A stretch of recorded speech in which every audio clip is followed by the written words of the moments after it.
Hey, it's David. Yeah, just switching it up to the Gibson. I'm working on this Riff 12, and also um, the algorithm at Google read everything that you do. So I suspect there's a bias to whether or not you have good things or bad things to say about Google and the algorithm. So if you are a content creator,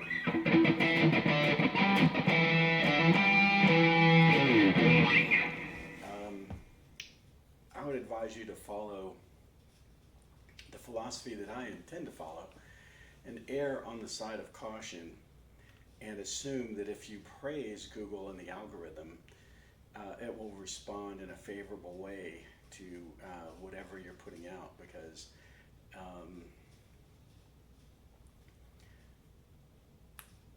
it's a computer algorithm, right? So it may not be able to discern that you recognize the tremendous gift that all of this video storage and infrastructure is that Google is giving us to be able to have this interaction. That's very real. So human nature, being because we're not computers, we tend to gloss over things that we know and take for granted and get to the details, right? The decision points, the things that are not really easy to see, right? So, so to that end, I will attempt to highlight the positive aspects of Google and their algorithm when I'm using their free products that they're providing to me as a common courtesy to the provider of this wonderful free infrastructure. Now, what I've learned is that one of my biggest challenges is I haven't been able to get any chapters added to my videos so that I can line up my shorts with my videos. So I do a performance essentially, or practice session, behind the scenes type thing here,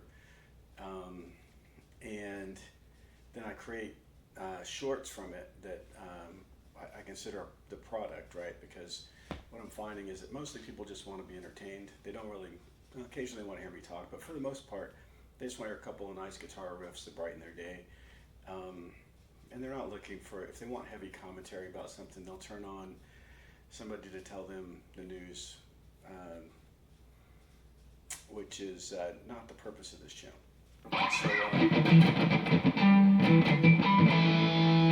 So what I've discovered is the transcript. So when I make the video, it makes a transcript, and mostly it just says weird things about the guitar noises, like as if I'm just babbling and saying some repetitive hey, hey, hey, something, right? Which is a little crazy in itself, right? I don't know how to clean that up, so to speak, so that the algorithm can figure out what to do with something that I've uploaded, right? It can't hear and appreciate music because it's a computer. So the thing to do, what I would, if you're a content creator, that's music type stuff, what I've found is that if I state what it is that I'm about to play, that's related to a short or something, or trying to play, I can find a bookmark to go back to find this part of the video where I was even playing anything at all, not just talking. Well, when you're going through the videos, you can scan through and you can see if you're playing the guitar or if you're not. So I can do that. I just can't tell what I'm playing. So if I speak something about what I'm playing, then the algorithm, well, the infrastructure will read what I'm saying, create a transcript, and tell me, show me the correct timestamp for that chapter. And to create the chapters, you just take the timestamp in the description and you put it in the description of the video, and then that will create the chapters. So I haven't created any yet, but as I understand it, it's that simple. So by saying, hey, I'm going to do this, and then doing it, or working something out and then stopping and saying, this is this, and then playing it, right, that's going to give you a timestamp and a description that you can go back and reference when you're creating your shorts or referencing whatever. So a lot of my videos are long, 20, 30 minutes gets a practice session. When I practice, and if I'm rambling and practicing, I can easily go for an hour. So, it's if it's just an hour blob video, it's not a movie. It's just the information is lost.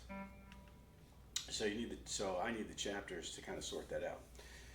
So this is the 100th anniversary edition Gibson LPM.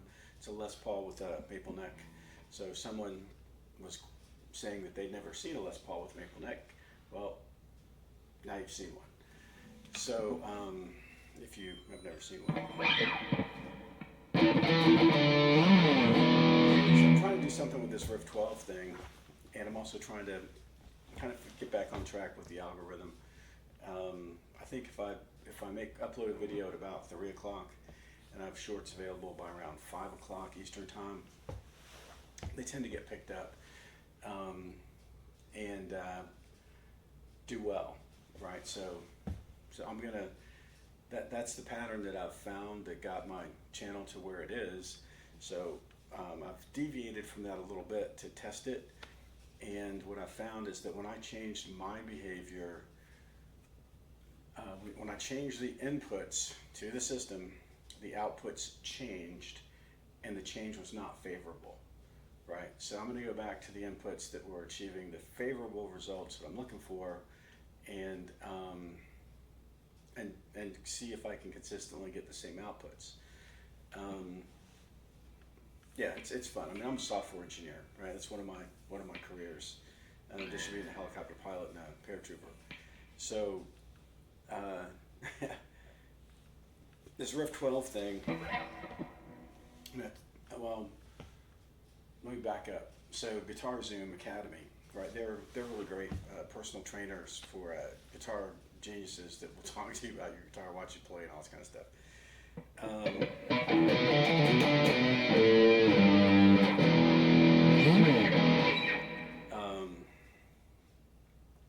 We're talking about minor pentatonic scale, and a lot of times when I'm playing, what I'll play is something like and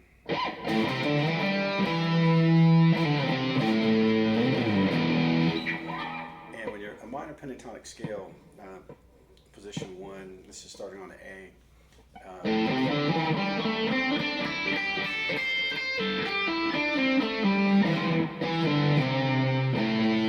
So on that top 6th string, you've got your first finger, and it's 1, 2. It's 3 frets up. Right.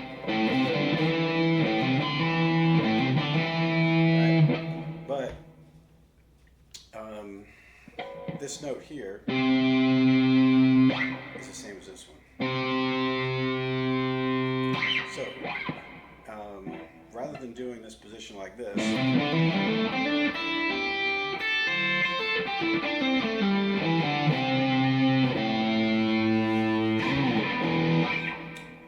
you can do it starting here.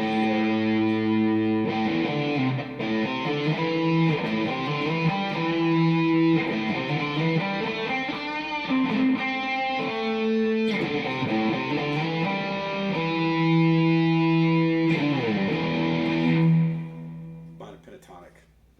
The other thing they were talking about is the relationship between different scales. And essentially, if you move 4 frets up or down, so let's say a B to a G.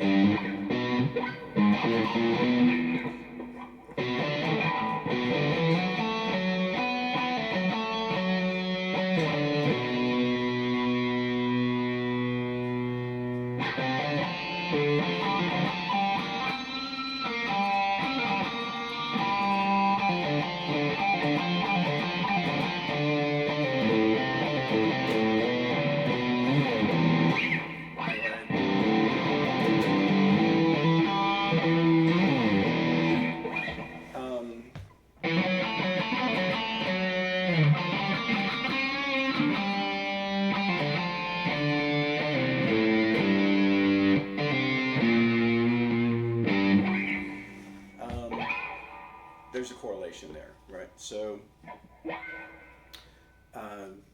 then riff 12, right? So not exactly sure I'm doing with what I'm doing with riff 12, but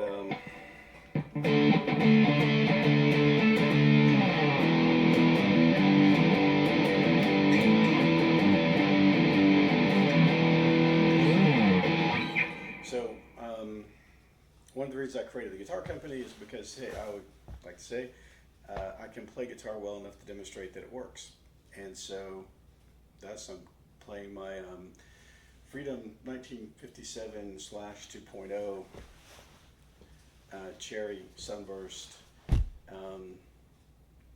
guitar with this Riff 12. Then I'm playing my PRS McCarty chord guitar, and now I'm playing the Gibson LPM Les Paul, same riff. So you can kind of hear me playing around with the same or similar things, and get an idea for the difference in the tone. The amp is the same for all of them. I'm playing straight through a Marshall 50 watt Marshall amp called the Code 50, and the code I've got it set to is 80, default code 80.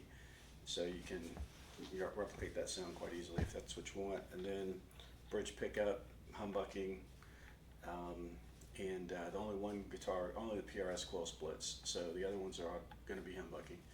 And then 10 volume and 10 tone. So the basic riff is, sorry.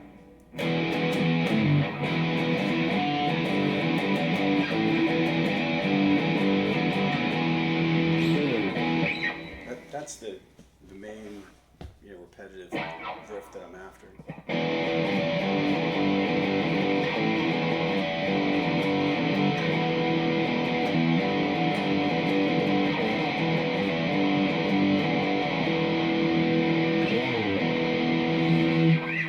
Songs are one really good repetitive riff sets it's the whole song, and it's in and out throughout the whole thing. So if I ever meet a good songwriter who can take some of these riffs and make a hit song out of it, if that's you, hey, comment and let me know.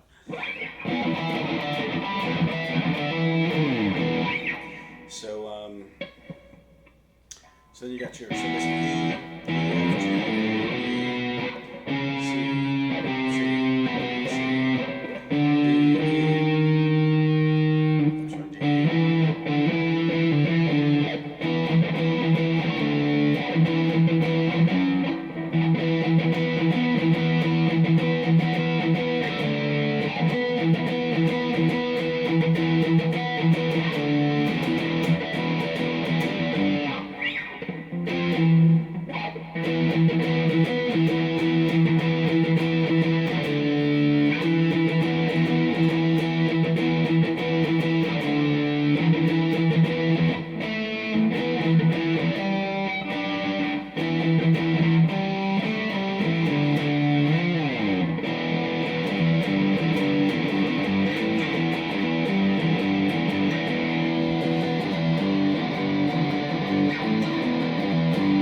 something I used to just one of my practice riffs I like to play all the time.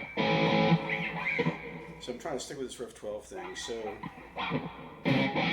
something higher.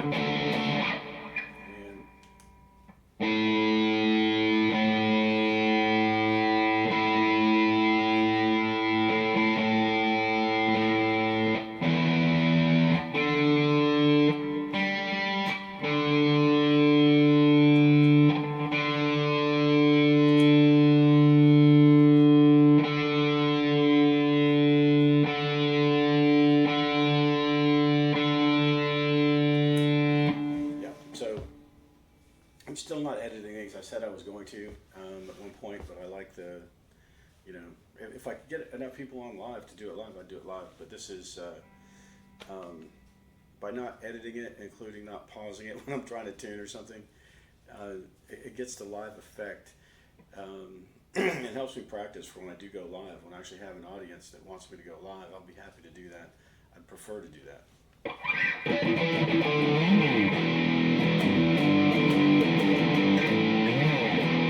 Well, some kind of lead into that.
There might be something there.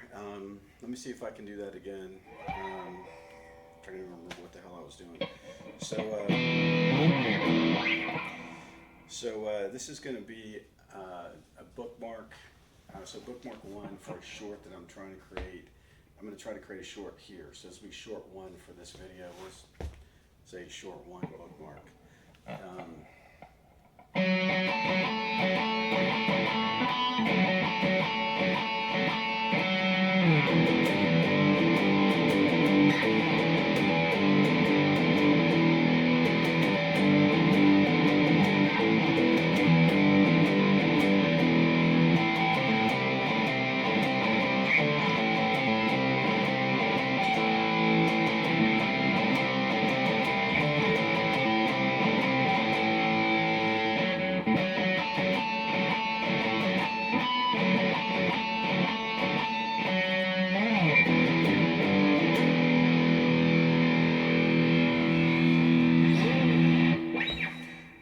End of short 1. I'm not sure if how that really came out, because at the end there, kind of wanted the D string.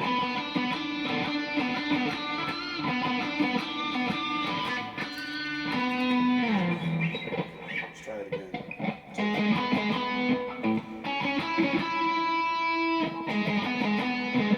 All right, so.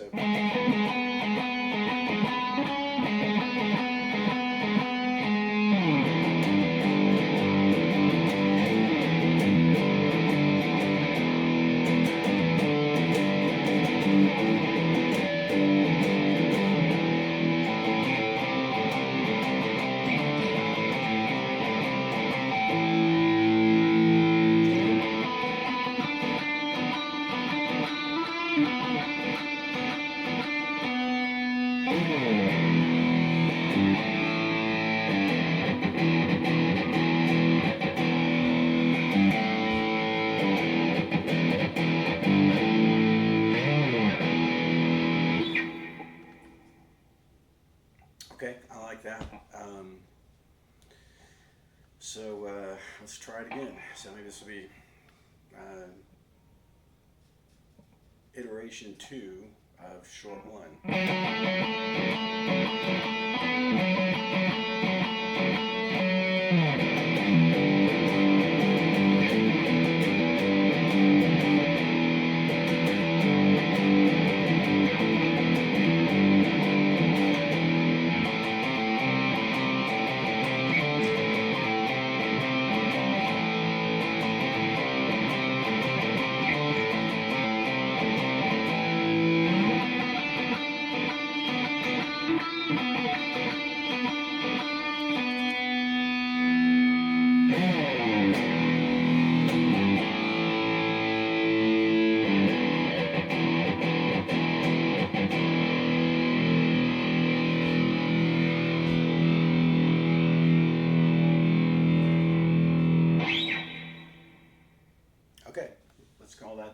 of that practice run and make this practice run 3.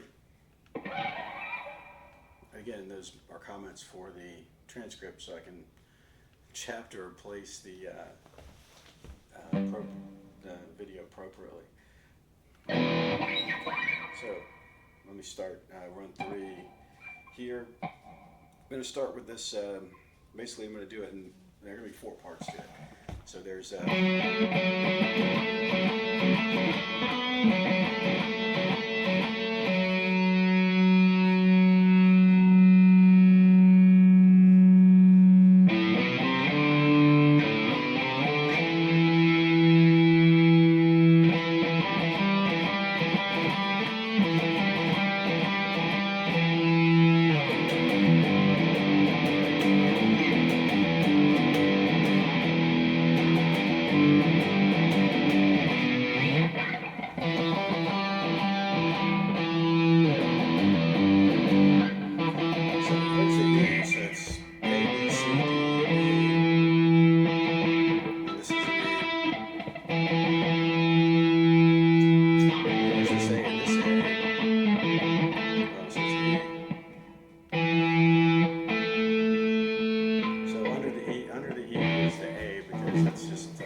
this B.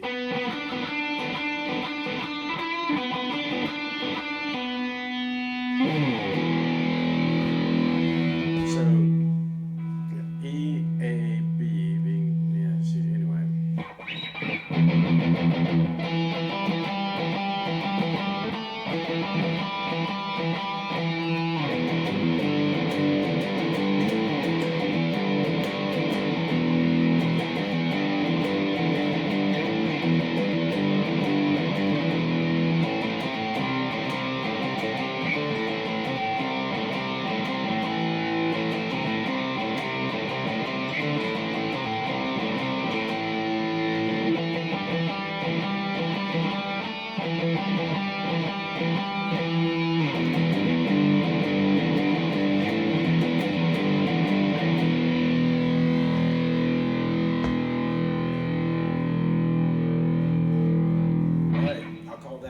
Of the riff that this video is focusing on. And I think the way that I'm going to do these video verbal tags for the chapters is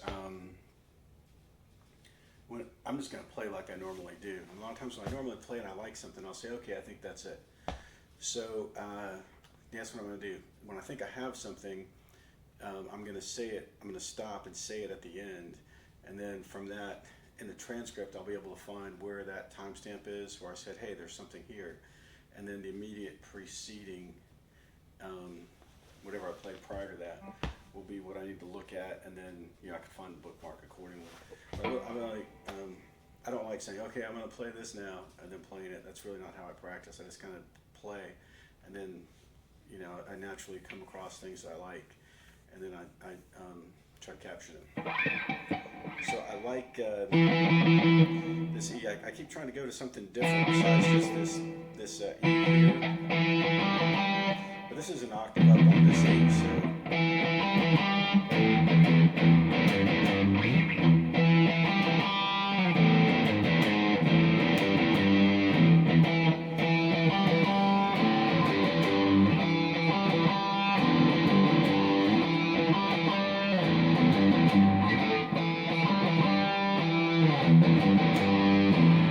So you can kind of see how those go together. So.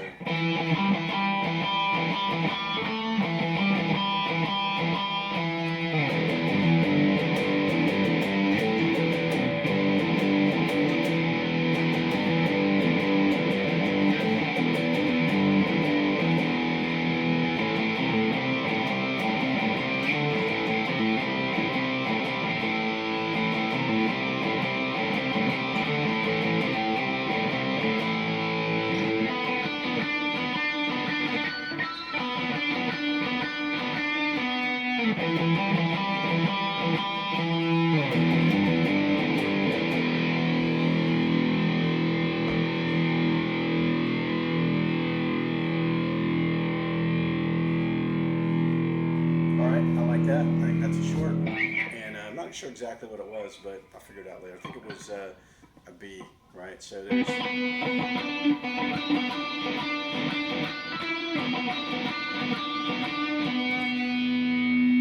that is the same note as that. That note is a B.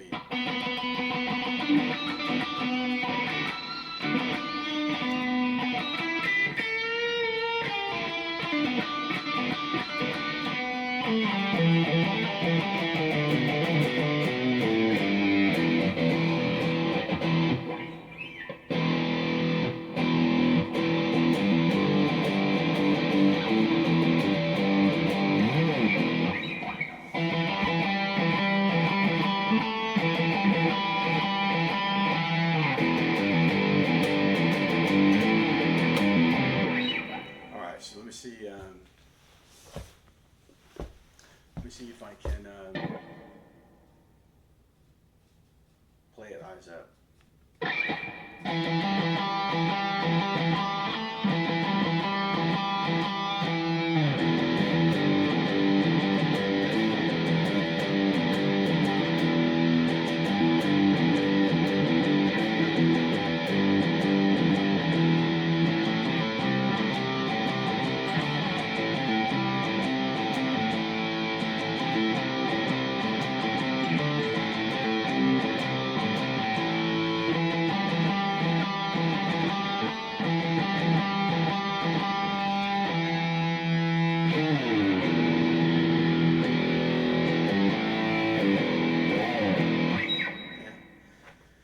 It's okay. I think that's enough for this video with timestamps and everything. Really, I'm kind of testing Google, to see if I can figure out how to properly interact with the